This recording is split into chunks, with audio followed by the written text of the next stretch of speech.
Napikon si Austin Reeves mga idol sa pang-aasar ni Pat Bev. Karma ang inabot ni Jordan Poole. Nauna ang yabang, botata tuloy. LA Lakers kontra Philadelphia 76ers. Gusto nila LeBron ipagpatuloy ang kanilang road game winning streak. If manalo sila ngayong game, eto na ang kanilang 4-game winning streak on the road. Nasa pang-pitong pwesto ang Lakers with 10 wins and 7 losses.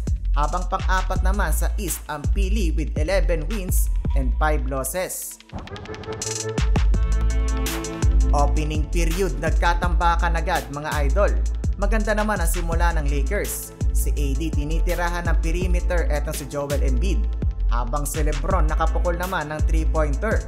Nakabuelo ang Sixers nang pumasok na ang kanilang outside shooting. Nagkombo na sa Embiid at Tyrese Maxey. 4 na minutong nag-scoring drought ang Lakers. Pat Bev, ang dating player ng Lakers, tumira ng top of the key 3-pointer.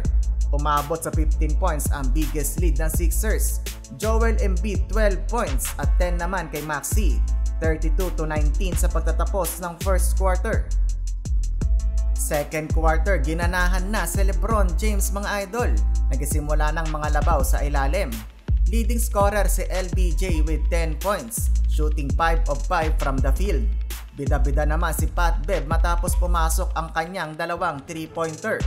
Okay na sana ang opensa ng Lakers, yun nga lang hindi nila napigilan ang mainit na shooting ng Sixers, scoring 36 points.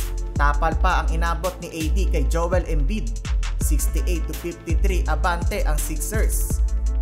Third quarter mga idol, napikon na si Austin Reeves sa pang-aasar neto ni Patrick Beverley.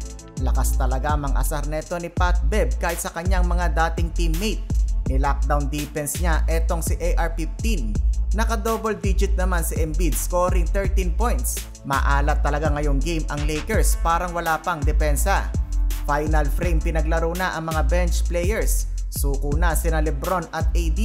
Hindi na nga tinapos ng ibang fans ang game.